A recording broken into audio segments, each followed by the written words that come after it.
করানোরও ক্ষমতা নেই। ফলে যেটা মুখ্যমন্ত্রী বারবার অনুরোধ করেছিলেন, আজ সুপ্রিম কোর্টের রায়ের পর আমরা আবারও বলছি, যারা কর্মবিরতি করছেন, রোগীদের হয়রান, বিনা চিকিৎসায় মৃত্যুর খবরও এসেছে, দয়া করে সুপ্রিম কোর্টের এই বক্তব্যকেও আপনারা মান্যতা দিন, সম্মান দিন, গুরুত্ব দিন। বাকি প্রক্রিয়া চলছে এবং চলবে। ফলে দয়া করে চিকিৎসকরা কাজে যোগদান করুন এবং স্বাস্থ্য পরিষেবাটা আবার সচল করা হোক। দেখুন, যদি মনে হয় যে সুপ্রিম কোর্ট এবং তার রায়ের পরেও সুপ্রিম কোর্ট যেখানে বিষয়টা শুনেছে, সুপ্রিম কোর্ট যেখানে শুনানি হয়েছে, সুপ্রিম কোর্ট যখন কিছু স্টেপসের কথা বলেছেন, তারপরে এই কর্মবিরতি রাখা মানে তো সুপ্রিম কোর্টকে অমান্য করা। তাহলে তারা কি চান? বহু চিকিৎসক আছেন, তারা কাজ করার চেষ্টা করছেন। বহু চিকিৎসক আছেন যাদের কাজে যাওয়ার ইচ্ছা আছে, অথচ চাপে কাজ করতে পারছেন না।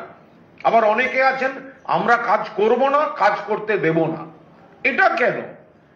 স্বাস্থ্য ক্ষেত্রে অরাজকতা, অচলাবস্থা তৈরি করলে এটা তো পুরো দস্তুর। সাধারণ মানুষ, রোগীদের উপর এই চাপটা পড়ছে, গরিব মানুষের উপর চাপ পড়ছে। কাদের স্বার্থে আন্দোলন চলছে? যেখানে সুপ্রিম কোর্ট পর্যন্ত তারা হস্তক্ষেপ করে সারা দেশের ক্ষেত্রে চিকিৎসকদের এই গোটা বিষয়টা, স্বাস্থ্য ক্ষেত্রের গোটা বিষয়টা, যেখানে সারা দেশের ক্ষেত্রে সুপ্রিম কোর্ট পদক্ষেপ নিয়েছেন, সেখানে তাদের আবেদন সুপ্রিম কোর্ট যেখানে বলছেন যে এবার আপনারা কাজে যোগ দিন, সেটাও যদি অমান্য করেন তারা, সেটাকে যদি সম্মান না দেন সুপ্রিম কোর্টের এই অনুরোধকে, তাহলে ধরে নিতে হবে সম্পূর্ণ নেতিবাচক মনোভাব, সুপ্রিম কোর্টকেও অমান্য করা, এবং তার পেছনে আরো বড় কোনো রহস্য রয়েছে, অন্য কোনো উদ্দেশ্য রয়েছে। কেউ যদি এই ধরনের কোনো অভিযোগ তোলেন, সেই অভিযোগ তোলার অবকাশ সেখানে থেকে যাচ্ছে। যেখানে সুপ্রিম কোর্ট সমস্ত স্টেপস নিচ্ছেন, মামলাটা সুপ্রিম কোর্টে গেছে, সুপ্রিম কোর্ট ব্যবস্থা নিচ্ছেন, সেখানে কর্মবিরতি কেন চলবে? কিভাবে সেটা চলতে পারে? কোন যুক্তিতে চলতে পারে?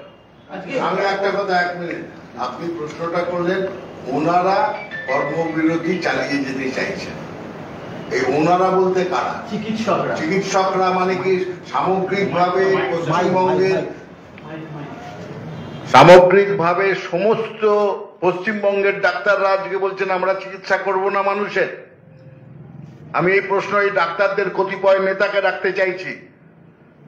এটা যে সামগ্রিকভাবে সারা পশ্চিমবঙ্গের সমস্ত ডাক্তারের মতামত, আপনাদের সেই সাহস থাকলে সকলকে ডেকে আপনারা সেটা প্রমাণ করুন।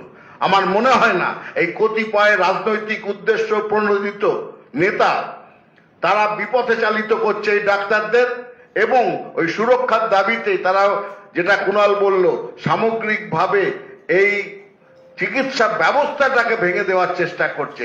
ডাক্তাররা কোনোদিন এটা বলতে পারেন না যে আমরা চিকিৎসা করব না অসহায় মানুষদের।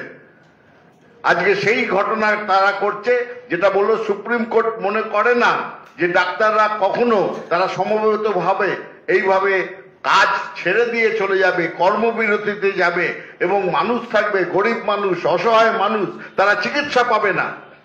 কি তার জবাব তাদের? আজকে একটা ঘটনা ঘটেছে, নিন্দনীয় ঘটনা ঘটেছে, তার জন্য সবাই চিন্তিত।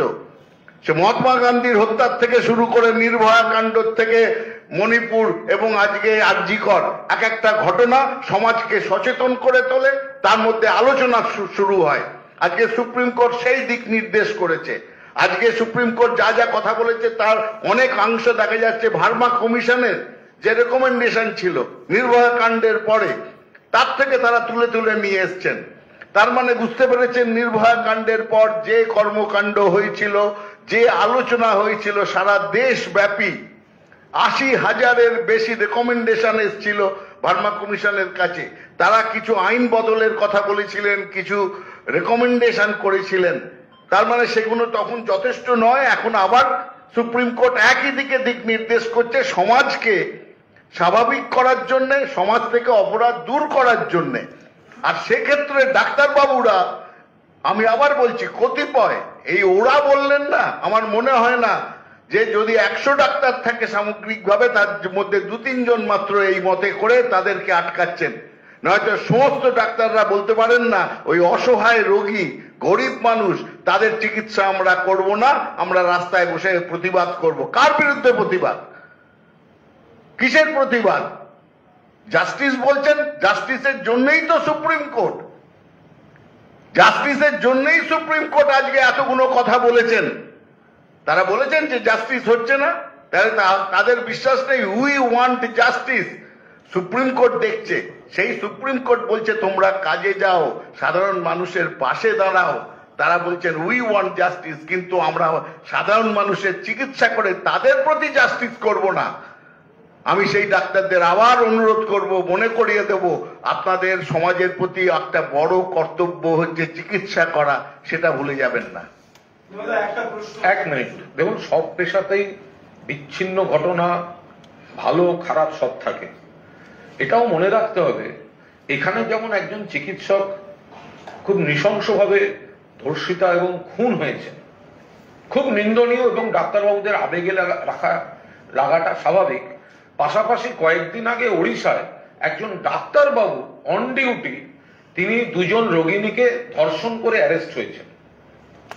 একজন ডাক্তারবাবু ওড়িশায় কয়েকদিন আগে 2 জন রোগিণীকে ধর্ষণ করে অ্যারেস্ট হয়েছেন।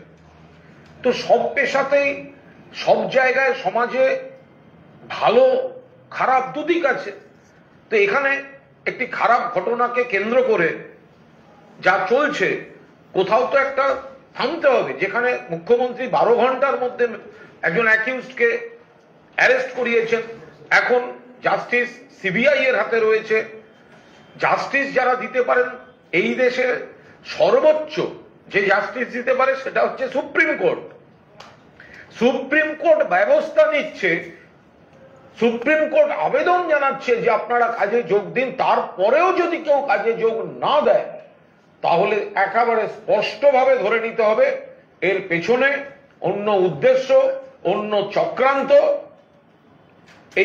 এই অশুভ চিন্তা ভাবনা থেকে তারা যদি দয়া করে কাজে যোগ দেন, বিচারের দাবি সিবিআই এর কাছে, ন্যায় বিচারের দাবি, তদন্ত শেষের দাবি সিবিআই এর কাছে চলতে থাকুক। পাশাপাশি রোগীদের চিকিৎসা থেকে বঞ্চিত করার কোনো অধিকার চিকিৎসকদের নেই। গুরুত্বপূর্ণ বিষয় আলোচনা করেছেন যে ঘটনা ঘটবার পর ইস্তফা দেওয়ার সঙ্গে সঙ্গে সঞ্জীব ঘোষকে কেন সমপদে আরো একটা প্রিমিয়ার ইনস্টিটিউশনে নিয়োগ করা হলো, এবং তিনি সুপ্রিম কোর্ট আরেকটা অবজারভেশন দিয়েছে যে রাজ্য কিভাবে হাসপাতালে ভাঙচুর করতে দিল। এই দুটো ব্যাপারে কিন্তু পর্যবেক্ষণ দিয়েছে।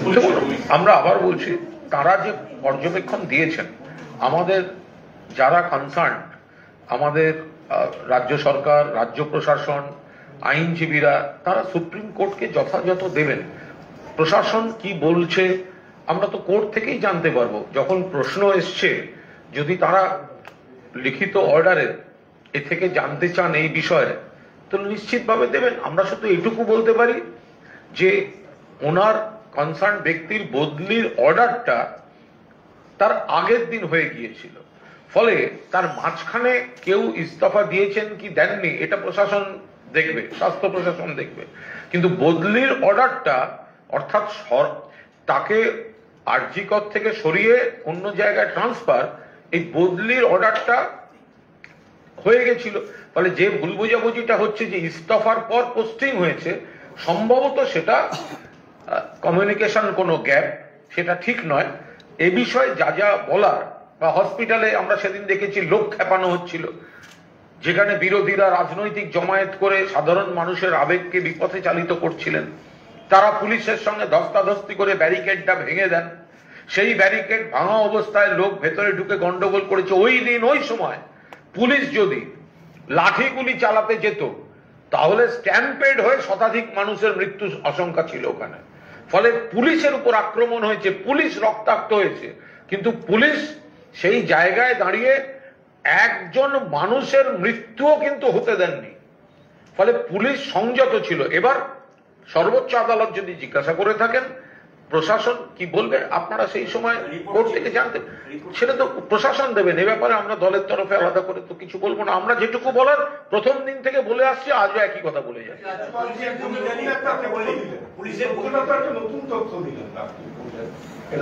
কোনো নতুন তথ্য না, সেদিন সন্ধ্যাবেলায় বলা হয়েছে। পুলিশের ভূমিকা নিয়ে সার্কুলারটা দেখলেই বোঝা যাবে, ট্রান্সফারটা আগের দিনে। পুলিশের ভূমিকা নিয়ে কয়েকটি প্রশ্ন সুপ্রিম কোর্টের পক্ষ থেকে তোলা হয়েছে যে কেন এফআইআর দেরিতে করা হলো, কেন। দেখুন, এগুলো তদন্তের বিষয়, এগুলো তদন্তের বিষয়। সুপ্রিম কোর্ট থেকে যে কোয়ারিগুলো যদি করা হয়ে থাকে সেটা নিশ্চিতভাবে রাজ্য প্রশাসনের তরফ থেকে তার যথাযথ উত্তর নিশ্চিতভাবে সুপ্রিম কোর্টকে জমা দেওয়া হবে।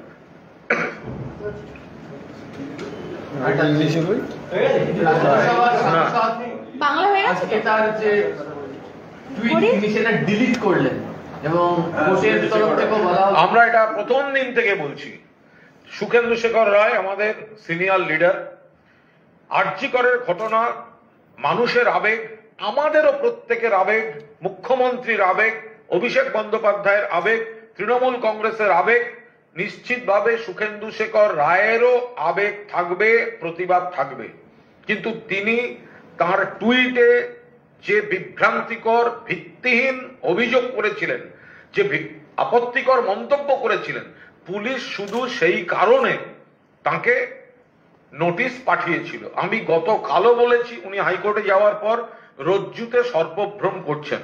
পুলিশের খেয়ে দেয়ে কাজ নিয়ে ওনাকে গ্রেপ্তার করতে যাবেন। আপনারাই ওনাকে 14 বার দেখালেন গ্রেপ্তার হতে পারেন। আমি তো দাঁড়িয়ে দাঁড়িয়ে বলেছি, পুলিশের খেয়ে দেয়ে কাজ নিয়ে নিজের কাজ কেউ বাড়ায়? অকারণে কেন ওকে গ্রেপ্তার করতে যাবেন? আর ওনারা যে বলছেন আমাদের আবেগ, আমাদের লড়াই থাকবে না, আমি ভয় করবো না, আরে কেউ বারণ করেনি। সবাইকে আমরা সাহসী হতে বলছি। শুধু সত্য তথ্য এবং সেখানে যেন কোনো বিকৃতি না থাকে, সেখানে প্রতিবাদ থাকে। আজকে তো সেটাকে ডিলিট করলেন, তাহলে মাঝখানে এই ধরনের এই বিভ্রান্তিকর প্রচার, এগুলোর কি মানে হয়? তো প্রথম দিন টুইট করেছি, প্রথম দিন বলেছি, আমি বলেছি, আপনাদের বলেছি যে ওনার গ্রেপ্তারির কোনো বিষয় নেই। ওনার টুইটে আপত্তিকর অংশ আছে, ভুল তথ্য আছে, ভুল তথ্য। এই ভুল তথ্যগুলো এরকম একটা স্পর্শকাতর সময়ে মানুষের কাছে গেলে যদি দেখেন যে শাসক দলেরই কোনো সিনিয়র লিডার কোনো ভুল তথ্য দিচ্ছেন, মানুষের আবেগ আরো বেশি অ্যাগ্রোভেটেড হতে পারে। তো আমরা তো শুধু সেইটুকু আপত্তি করেছি। সেই যদি উনি টুইট করবেন, ডিলিট করবেন, দুঃখ প্রকাশ করবেন, তাহলে আর আমি ভয় করবো না, ভয় করবো না, এসব লোককে বিভ্রান্তিকর কথা বলে কোনো লাভ ছিল? রাজ্যপাল তো দিল্লিতে আজকে ভাইস প্রেসিডেন্টের সাথে দেখা করেছেন, শোনা যাচ্ছে প্রেসিডেন্টের সাথে দেখা করেছেন। আপনারা জাগবাংলায় লিখেছেন যে প্রেসিডেন্ট টুরের জন্য আমরা তো আমরা বলে দিয়েছি যে রাজ্যপালকে ব্যবহার করে পশ্চিমবঙ্গের রাষ্ট্রপতিকে ইনভলভ করে, রাষ্ট্রপতির হাত দিয়ে কোনো নির্দেশ ইত্যাদি করে এখানে অস্থিরতা তৈরি করার জন্য বিজেপি সেন্ট্রাল লিডারশিপ একটা বড় প্লট তৈরি করেছে। এখানে অন্য রাজ্যের মুখ্যমন্ত্রী যাকে বিজেপি এখানে একটু ব্যস্ত করতে চায়, সক্রিয় করতে চায়, তার কাছে রাজ্যপাল যাচ্ছেন। এখন সেখানে বাংলা নিয়ে কি চক্রান্ত হচ্ছে বা চক্রান্ত হচ্ছে কি না, দিল্লিতে কোন নেতা কি চক্রান্ত করাতে চাইছেন, তো এগুলো তো সব সামনে চলে আসছে। বিজেপির নিজের রাজ্যগুলোতে একের পর এক ধর্ষণ, একের পর এক খুন, একের পর এক নারী নির্যাতন।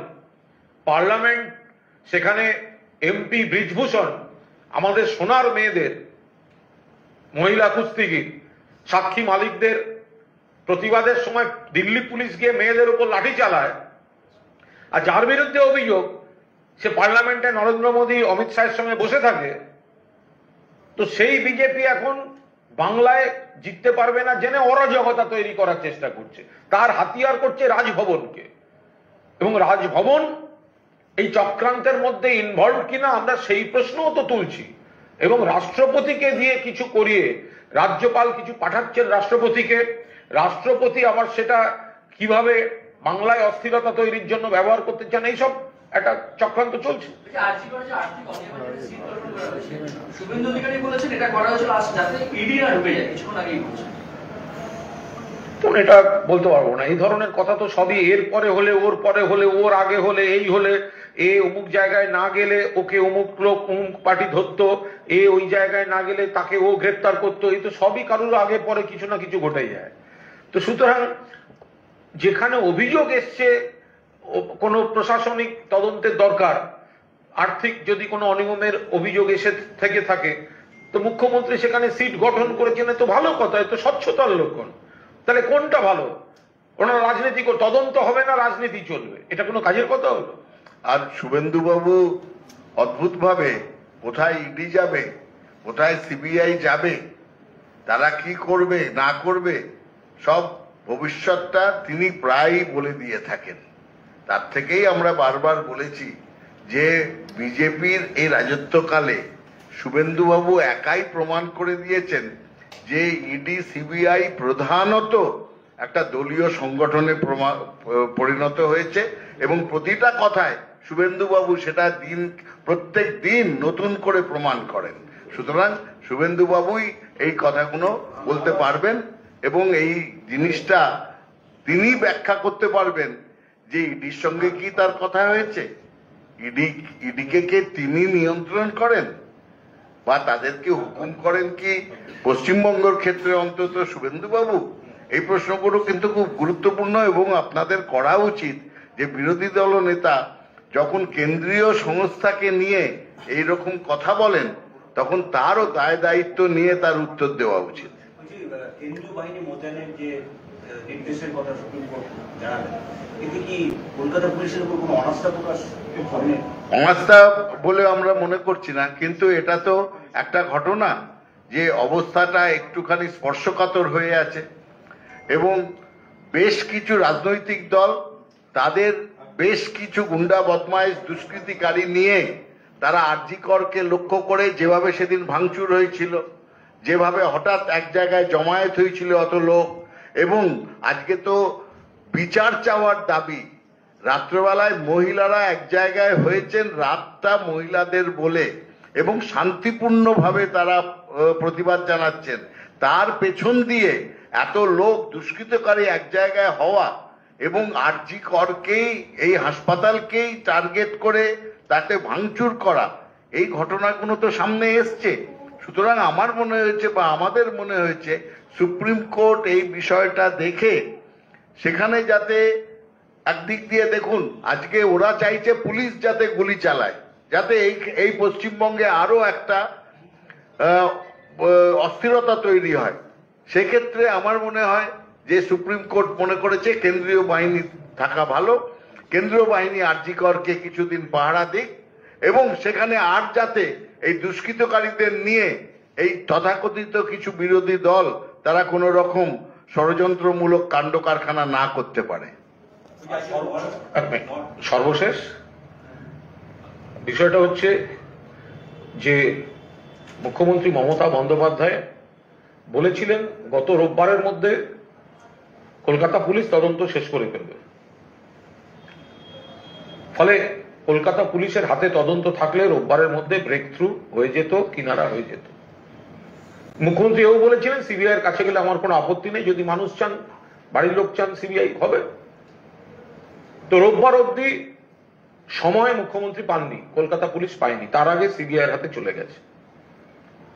এখন এই মুহূর্তে আমরা খুব স্পষ্টভাবে বলছি যে উই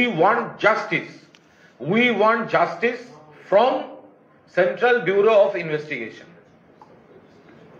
সুপ্রিম কোর্ট তারিখ দিয়ে দিয়েছেন,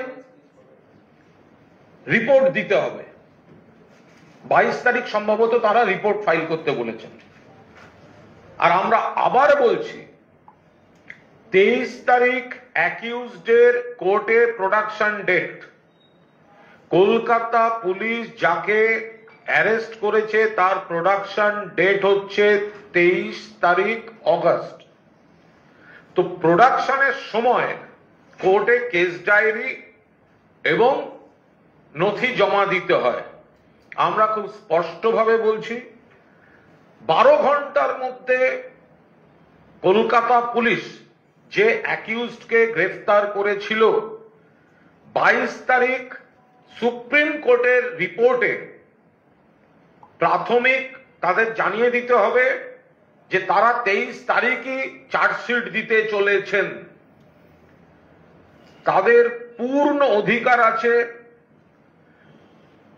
তদন্ত তারপরেও এগিয়ে নিয়ে যাওয়ার।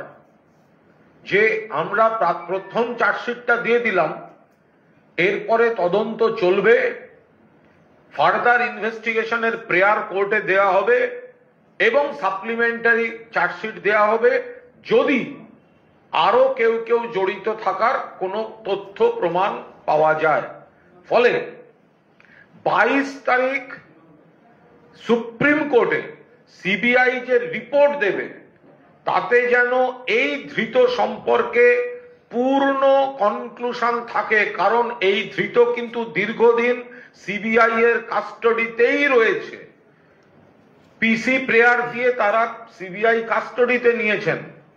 22 তারিখ আমাদের বক্তব্য সিবিআই কোর্টকে জানিয়ে দিক, সুপ্রিম কোর্টকে, যে আমরা প্রোডাকশনের সময় প্রথম চার্জশিট ফার্স্ট অ্যাকিউজডের বিরুদ্ধে দিয়ে দিচ্ছি, তার সঙ্গে আমাদের অ্যাডিশনাল সাপ্লিমেন্টারি চার্জশিট দেওয়ার দরজা খোলা থাকবে, ফার্দার ইনভেস্টিগেশন চলবে। প্রথম চার্জশিট 23 তারিখ পিসি প্রোডাকশনের সময় কোর্টে দিতে হবে এবং তার রিফ্লেকশন সেটা যেন 22 তারিখের রিপোর্টে থাকে। কোনো মতে ইচ্ছাকৃতভাবে ইস্যুটাকে ঝুলিয়ে রেখে নানাভাবে দেরি করিয়ে বিরোধীদের রাজনৈতিক ফায়দা লোটার সুযোগ করে দেয়া চলবে না। 12 ঘন্টার মধ্যে মমতা বন্দ্যোপাধ্যায়ের পুলিশ, কলকাতা পুলিশ অ্যারেস্ট করেছিল প্রথম অ্যাকিউজডকে। তার বিরুদ্ধে চার্জশিটটা তো আগে দিন, দিয়ে বলুন সে একা ছিল নাকি সঙ্গে আরো কেউ ছিল। যদি একাই থাকে তাহলে এর চার্জশিটটা ফাইনাল চার্জশিট হবে। আর যদি আপনারা তদন্ত খোলা রাখতে চান তাহলে ফার্দার ইনভেস্টিগেশনের প্রেয়ার আপনারা কোর্টকে দিয়ে সাপ্লিমেন্টারি চার্জশিটের দরজা খোলা রাখবেন। কিন্তু এই দীর্ঘসূত্রতার মাধ্যমে, যেখানে 12 ঘন্টার মধ্যে একে ধরে এনেছে কলকাতা পুলিশ, রবিবারের মধ্যে যদি রবিবার পর্যন্ত যদি সময় দেওয়া হতো তাহলে রবিবারের মধ্যে এর ব্রেক থ্রু হয়ে যেত।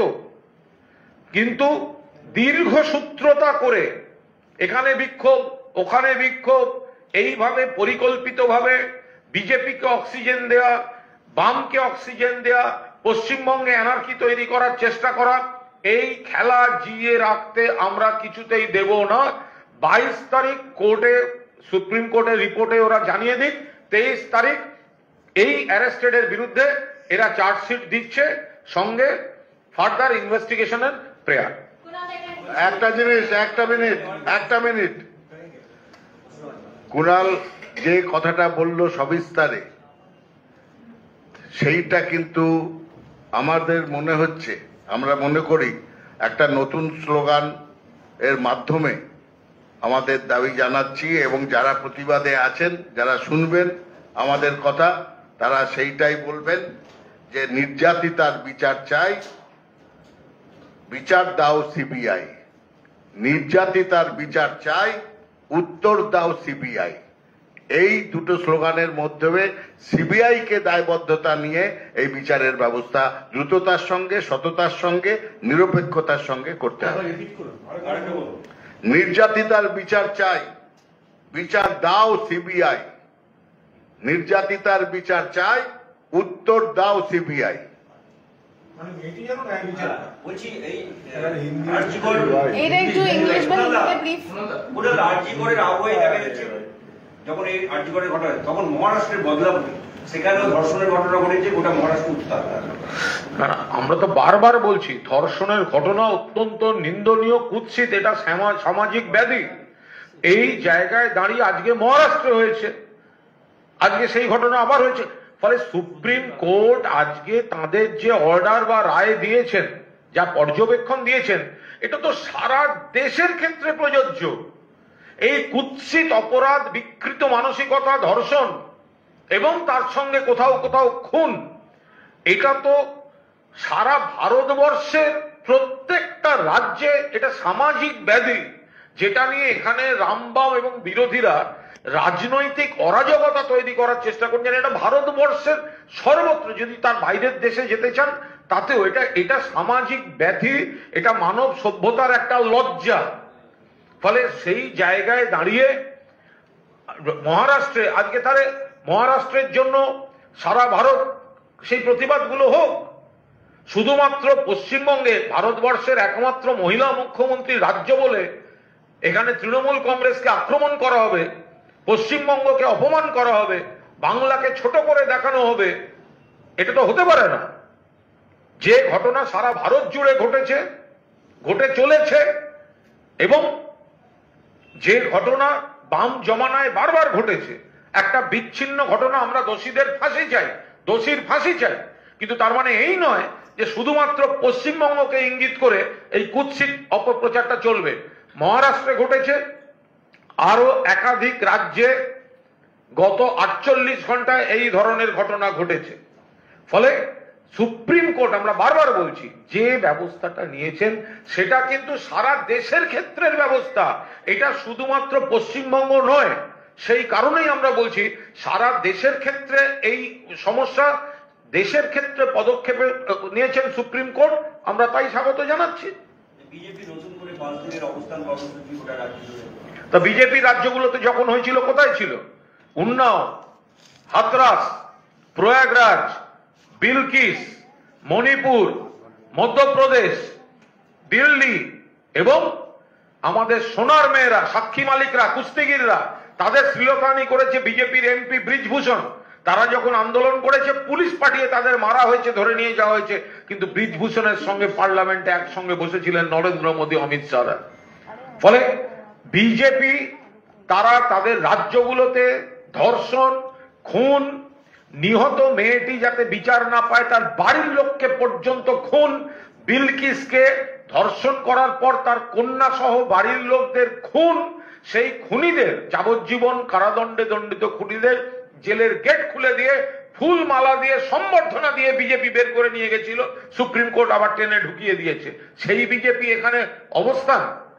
আপনাদের আর এক রাজ্যসভার সাংসদ জহর সরকার, তিনি এটা পোস্ট করছেন, সেখানে বলছেন যে সন্দীপ ঘোষ এসআইটি গঠন হলো ভালো, কিন্তু সেটা অনেক পরে, এটা আগে করা উচিত ছিল, এবং সন্দীপকে কেন এখনো সাসপেন্ড করা হচ্ছে না? স্বাস্থ্য প্রশাসনের বিষয়, জহর সরকার সিনিয়র এমপি, নিশ্চয়ই উনি কোনো বক্তব্য রেখেছেন, ফলে এটা স্বাস্থ্য প্রশাসন তারা গোটা বিষয়টা দেখছে।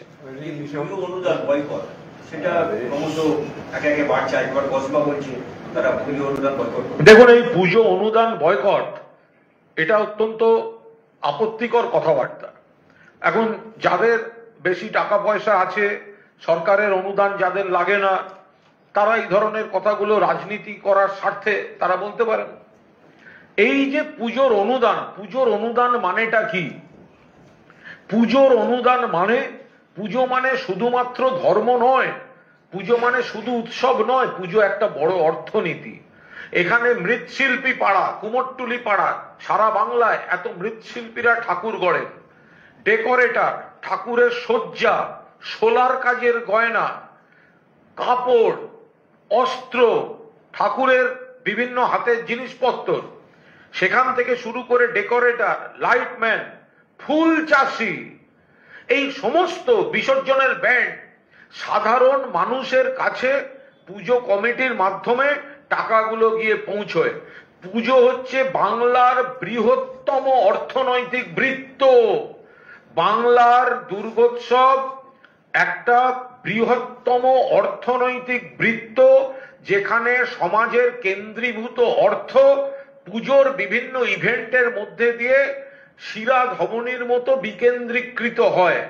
যারা পুজোর ফান্ড কমা করতে চান, মনে রাখবেন বহু শ্রমজীবী মানুষ, কুটির শিল্পী, গরিব মানুষ, খেটে খাওয়া মানুষের তারা ভাড়ারে টান দিতে চলেছেন। কারণ পুজোয় যত বেশি টাকা পুজো কমিটি পাম্প করতে পারবে সমাজে, তত গরিব মানুষের কাছে গিয়ে পৌঁছবে। তাহলে কারা বলছেন যে পুজো ছোট করুন, তারা দায়িত্ব নেবেন যে মানুষগুলো পুজো অর্থনীতিতে জড়িত তাদের সংসারে যদি ভাটার টান আসে, তাদের আয় যদি কমে যায়, তার দায়িত্ব এরা নেবেন তো? এই দায়িত্ব জ্ঞানহীন কথাবার্তা যেগুলো বলে আসছেন নেবেন? তাহলে তাই যদি হয়, যে এগুলো বলবেন, যে রাজনৈতিক দলের কোন সাধারণ মানুষ একথা বলতে পারেন না।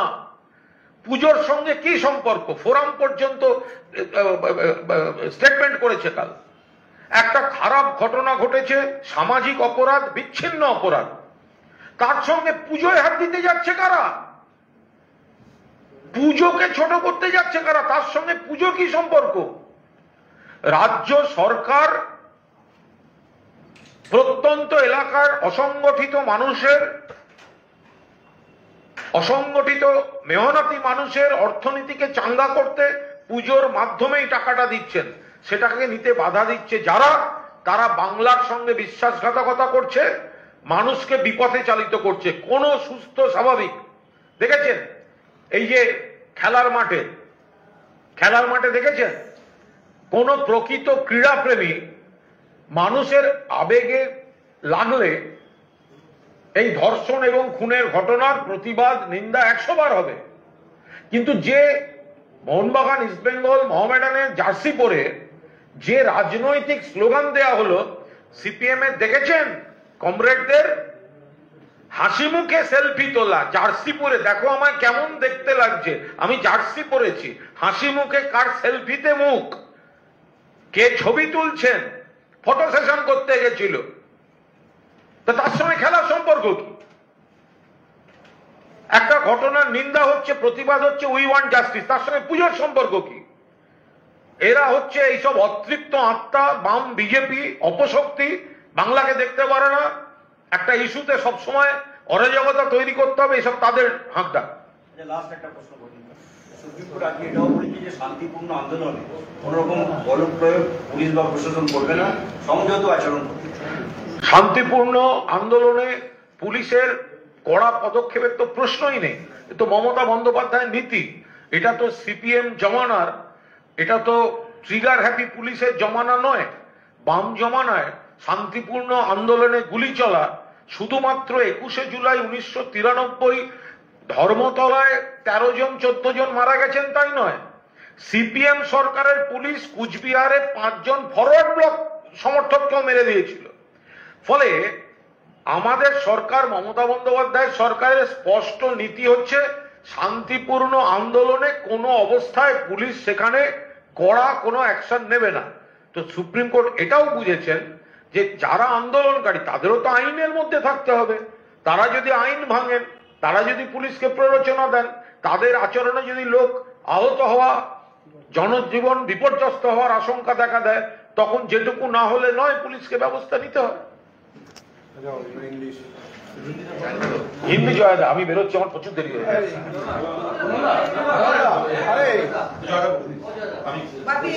আমার থেকে